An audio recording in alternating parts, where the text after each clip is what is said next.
Well, good morning. Like Alan said, it is my pleasure to be here, to be sharing with you guys this morning. Um, I've had multiple people come up to me today and just ask me, so were you was this a plan for you to come up and speak today? So, yeah, absolutely. Alan and I worked through it. He texted me one night saying, hey, could you speak on this day? I said, absolutely. And so I'm here this morning to share with you something that within the past few weeks has really just been heavy on my heart. If I'm honest, I'm not good at it. I struggle with taking time to rest.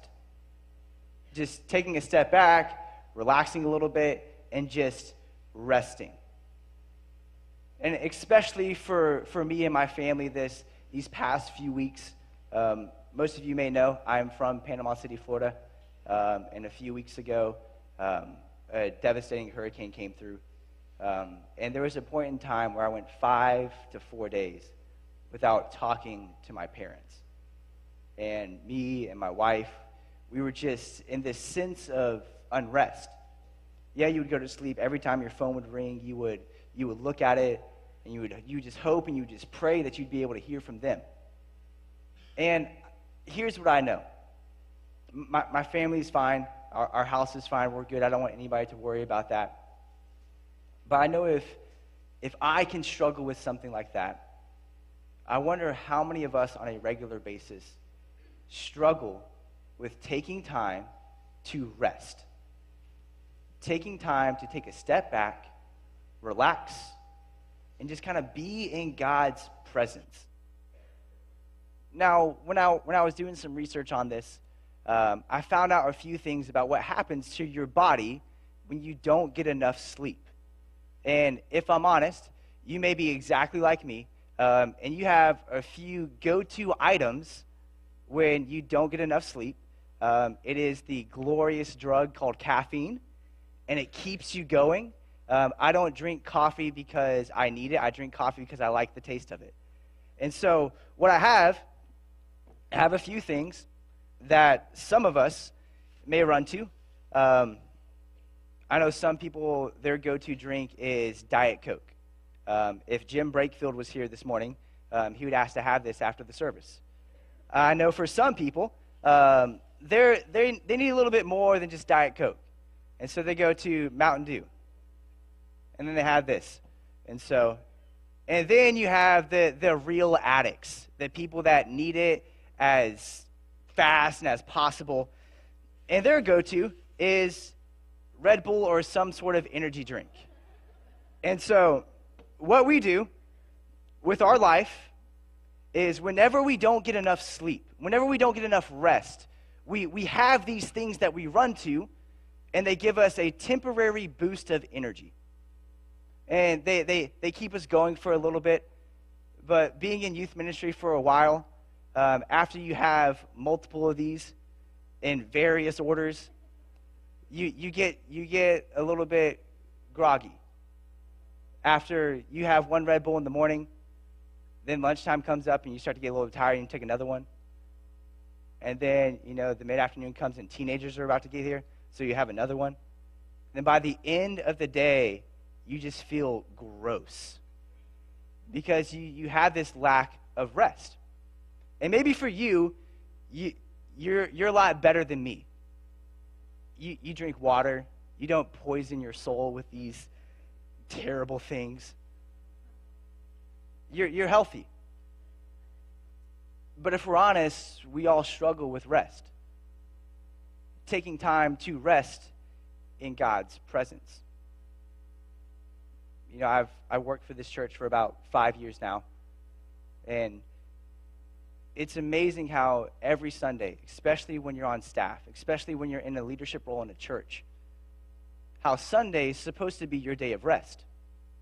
But if you've taught a Sunday school class before, if you had to get donuts before, if you've had to do the prayer before, you're not thinking about taking time and resting. I often wonder, and this is just how my mind works, when does our pastor get a chance to rest? When does Chris get a chance to rest? When does Lanny get a chance to rest. Because every Sunday they're here. Every Sunday they're in front of everybody. And they have to speak. And they're getting up and they're doing their job. And they're doing what God has called them to do. But ultimately, God has called us to rest. More than just a physical rest. And some of us will sit here and say, well, Stuart, I rest on Saturday. No, you don't. You say, well, yeah, I do. I get up as soon as college game day kicks on. I turn it on. I sit in my seat. I barely even move. I just watch it from beginning all the way to the very end. And yes, you may be physically not doing anything, but when your team comes on and there's one play, and I'm just going to say this, for Alabama fans, we get it. You're going to win. I don't know why you guys are stressing out about anything. You're going to win. I've had somebody tell me, well, if Alabama doesn't win by 50 points, it's not a fair win. What do you mean? Like, you're going to win. And what happens is your team can be up by 50 points. There's one bad play, and you're cussing at the TV. I don't get it. You're screaming there, and you're yelling, go! They can't hear you. You do all this stuff to try to get them to do what you want to do, but you're not at rest. And for some of you, you may say, well, I go hunting. Okay, that's fine. You go hunting. You're in the woods, nice and quiet. What happens when you miss your shot? Uh-oh. How is that rest? For some ladies, it may be in the kitchen, cooking. My grandmother would always spend time in the kitchen. And she would prepare these amazing meals for everybody. But I often wondered, when was the last time somebody prepared a meal for her? And so we convince ourselves that by doing these tasks, it qualifies us for that spiritual rest, that time that we need. And then comes Sunday, and you're here on Sunday, but you're not here because you got in a fight before you even got to church. You're sitting there with your spouse or with your family or with somebody, and there was an argument that nobody knew about before you got here. And during worship, you see them worshiping, but you're sitting there with your arms folded, and you're still mad about it. You're like, no, I can't believe, you know what she said to me? And she's raising her hands in worship, and I'm supposed to just act like it's just not a big deal? Or maybe you come in with burdens on your heart. You have a family member, a friend, somebody suffering from something tremendous, and you can't rest. Your spirit is at an unease. And so I want to share with you this story that's found in Mark's gospel. It's in Mark chapter 4. And the title of this message is Let Us Rest. So if you have your Bibles, you can turn to Mark chapter 4, or you can follow us on the screen. And this is from the ESV version of the Bible. And it reads this, verse 35. On that day, when evening had come, he said to them, let's go across to the other side. So this is Jesus talking to his disciples. This is after he's taught a bunch of parables. And so he says, let's go across to the other side. And leaving the crowd, they took him with them in the boat, and just as he was, and other boats were with him. And a great windstorm arose, and the waves were breaking into the boat, so that the boat was already filling. But he was in the stern asleep on a cushion. And when he woke, and they woke him, said to him, Teacher, do you not care that we are perishing? And he awoke and rebuked the wind and said to the sea, Peace, be still. And the wind ceased. And there was a great calm. And he said to them, Why are you so afraid? Have you still no faith? And they were filled with great fear and said to one another, Who then is this, that the wind and the sea obey him? Now, what's amazing to me about this story, and there's a few parts that just grab my attention. The very first part is this. Jesus says to his disciples, hey, you know what, the crowd's getting a little bit too big. We need to go across to the other side. And so they grabbed him, got in the boat, and they left. This was after Jesus had taught all these parables. This was after Jesus has healed a few people. And so the disciples have seen Jesus do some incredible things. And so they get in this boat, and then all of a sudden this storm just comes up out of nowhere. And the boat starts rocking back and forth, and waves start crashing in the boat. And the disciples freak out. Have you ever been with somebody in a high-stress situation and they don't handle it well? It will drive you crazy because they just run around and just screaming, not knowing what to do. And they say very, irrational things. One Thanksgiving, my dad got this new boat, and he told me and my brother, we're going to go out on the boat. Okay, Dad. So we went out on the bay, went out on the boat. It was not a great day to be out on the boat. There was basically like what the disciples were going through. There was these winds, and there was these waves, and we were just rocking back and forth. We were silent for an hour on a boat because we were so afraid that we were going to fall off. And then in those moments, part of my mind was thinking, okay, I need to prepare myself for the worst. So, Dad, these fishing poles got to go. Because if the boat flips over, I'm not getting hooked by the hook that you have. It's going to drag me underwater, and I'm going to drown. And I started thinking these very irrational things. And for a lot of us, when the storms of life come, we start to get very irrational. Oh my gosh, this is the worst thing I've ever experienced. Calm down, you just got a splinter. But once we're in those tragedies, once we're in those moments, all we can do is just run around as crazy as possible. And my first point is this. In order for us to have spiritual rest, we have to slow down. When was the last time in your life that you slowed down? You just spent a day just not doing anything. Legitimately not doing anything. You just slow down. You put the phone down. You turn the TV off. You close the computer. And you just slowed. It's funny. We have these torture devices called cell phones that, being a youth pastor, everyone's convinced that teenagers are the worst people when it comes to being on their cell phone. I beg to differ.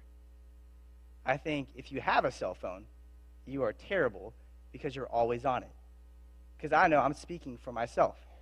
There's been countless times where we've been at a family gathering and something will buzz, and out of reaction, I look at it, I get kicked under the table by my wife, saying, "Get off your phone." I was like, "What? It's just one thing, right?" But that's us. We walk around with these phones. We walk around with everything. And the crazy thing is that we have a generation that has grown up with this. Maybe you haven't, but you grew up with a TV. You can remember a time to where you couldn't talk to mom or dad because their show was on. You ever try to interrupt somebody when they were watching their show? Before DVR? Before the internet? And they were going to miss something? What happened? No, get out of here. Shh.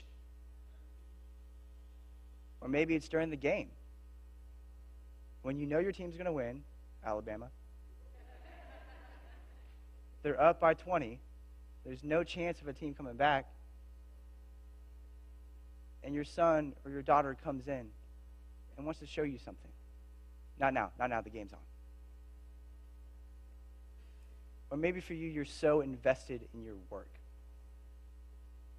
that the moment you get off and drive home, you're already on the phone making phone calls for people.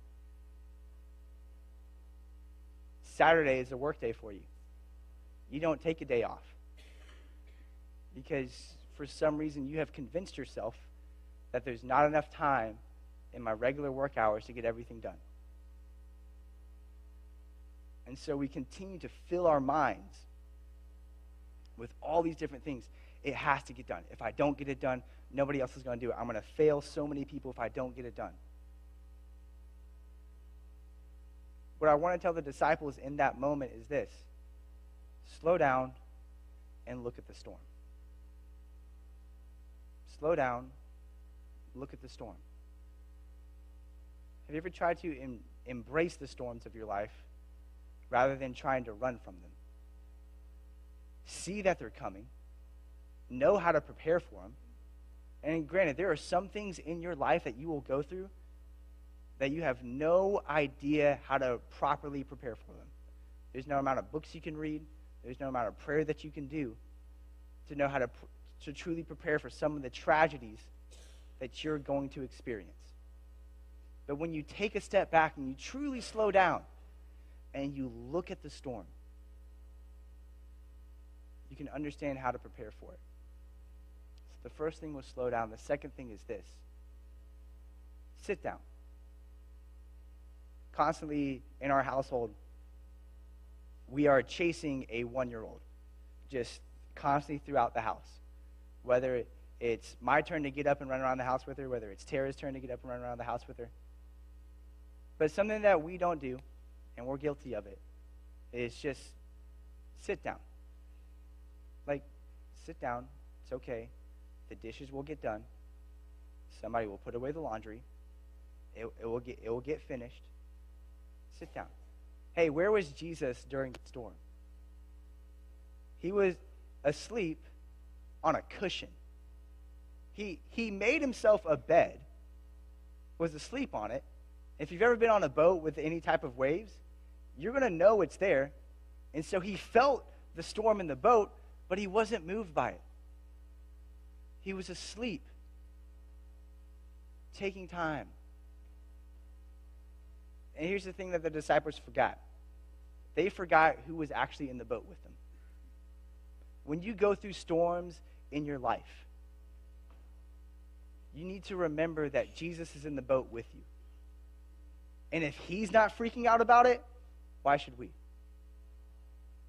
There are countless times where we just make a huge deal out of something. And then we go to God and we pray, God, please take this from me. And sometimes we feel like God isn't responding. But I want to challenge you for this. When was the last time you slowed down? Second, when was the last time you sat down and just enjoyed his comfort? Embraced his love? To truly just sit in God's presence. I'm constantly all over the place. And it's extremely difficult for me to take time to sit. It's not in my personality. I have a case of ADD and ADHD. And so I'm constantly going and going and going. And so for me to take time to just sit in God's presence is tough. Because maybe you're like me and your mind starts to wander. You start praying about something for 2 seconds, and then all of a sudden you start thinking about something work-related. Or you start thinking about, hey, I need to make sure this gets done. Oh, I need to check up on this person. Oh, I got this. Oh, I got that. I think for a lot of us, the reason why we have spiritual unrest is because we refuse to sit down. We refuse to slow our life down enough to where we can sit in God's presence and actually enjoy his love. Because if we're honest, we're so concerned about everybody else that we barely even take enough time to ask how we are doing. I constantly have to tell students, stop worrying about your friends. Yes, we should be praying for them, but what about you? When was the last time you felt God's presence? When was the last time you relaxed in his love? When was the last time you were able to worship without tears in your eyes? When was the last time you were just able to lift your hands and praise him simply because he's good? Because we struggle with this unrest. Because we're so busy. We just refuse to sit down. I don't have time. Somebody else can pray for me. Somebody else can do this. Somebody else can do that. Remember who's on the boat with you. Jesus is on the boat with each and every one of us. And if he's asleep on the cushion, maybe there's a spot next to him for us. To just lay back, relax, take a deep breath, breathe it in, soak up his mercy, soak up his grace, and just be calm. And the last one, probably the hardest, is let go. So you slow down. You shut off the busyness of your life. You've finally sat down next to Jesus, which for some may have been forever. For some may have been the first time. But now is the most important part. And the part that we often drop is you got to let go. You got to leave it all there. You got to take your worries, take your burdens, take the things that are keeping you up at night and give it to Jesus. Because the disciples in that moment, in the boat, as the boat was rocking back and forth, they panicked and they woke him up. And they said, "Teacher, don't you know that we are perishing? That we're about to die? Don't you even care?" And Jesus, kind of like a dad getting woken up to go kill a spider, wrestles himself up, probably rubbed his eyes. It's how my imagination works. He probably yawned. In my Bible, Jesus yawned and stretched before he did anything. And he said, "Okay, I'll go handle it. I'll go take care of it. Rebuke the storm." And what does he say? He says, "Peace, be still." Peace, be still. And the reason why I picked this story, because I think for the storms in your life and the things that are keeping you up at night, you need to hear Jesus speak life into them and say, "Peace, be still. I have you. I'm never going to leave you. I'm never going to forsake you. I'm going to be here with you the entire time. Peace, be still." And the disciples forgot who Jesus was. In the midst of their storm, they were running around, they refused to sit down, and they were holding on for dear life. I think for some of us, we need to do the exact opposite of the disciples. We got to slow down. We got to sit down. And we got to let go. What's the one thing that you're continuing to hold on to? Kind of like these caffeinated drinks. You keep running back to them because you feel like this is what you need to get you through the day. Well, I'm out on rest. I'm a little groggy today. I got to go back and I got to have my coffee. I got to have my Diet Coke. I got to have my sweet tea. Whatever it is, your drink of choice. You keep running back to it. And you keep saying, no, I need this to get me through the day. And for some, it's a little bit more than just caffeinated drinks. For some, we have addictions that we keep running towards. I need this to get me through the day. For some of you, it's a show on Netflix. I have to watch my show today or else my life's going to be thrown off.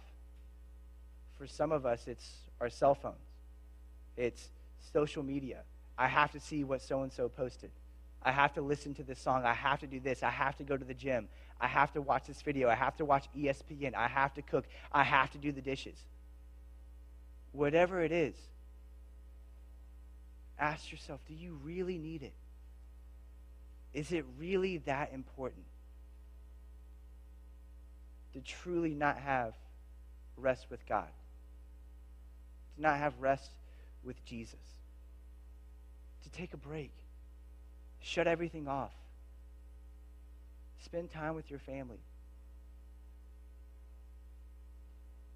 Here's a funny thought. When was the last time you had a family dinner with no distractions? Some people may be better than that than me. I can't tell you the last time we as a family sat down, no TV on, me, my wife, now my daughter, and we just enjoyed each other's presence. We've been consumed with this idea that we have to keep going and have to keep moving. But I think what Jesus wants to tell us today and speak to our hearts is slow down, sit down, and let go. So as we're about to go into a closing time of worship, I'm going to ask for Miss Pat and Tara to come on stage.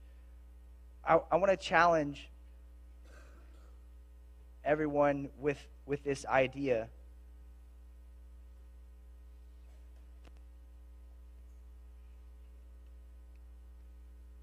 This idea that today you can walk away rested.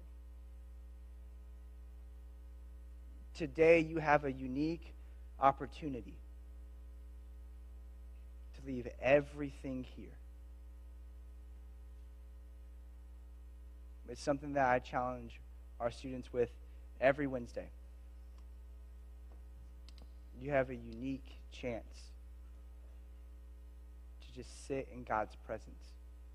Maybe for you need this time. You need a time that's just for you. Just to say, you know what, God, I need you in this moment. I'm going to just slow down a little bit. I'm even going to do something crazy. I'm going to take my phone out of my pocket so that way it doesn't distract me. And I'm just going to sit in your presence. Or maybe you need to come to this altar and say, you know what, God, I have been busy. I haven't been putting you first. I've been worried about so much different stuff. I need rest in this moment, and I'm going to trust that you're going to be here with me. Because Jesus, if you're asleep in the boat, why should I be worrying? Let's pray. Dear Heavenly Father, we just thank you for today. God, we're so thankful for the opportunity that we have to come here and spend time in your presence. God, I pray for all of us that we would learn to slow down, sit down, and let go. God, that we may experience spiritual rest. Rest for our souls. But Holy Spirit, I ask that you to move in a mighty way in this time. I ask you to fill our hearts and do what only you can do. It's in your holy, heavenly, and precious name that we pray. Amen. Would you stand as we close in worship?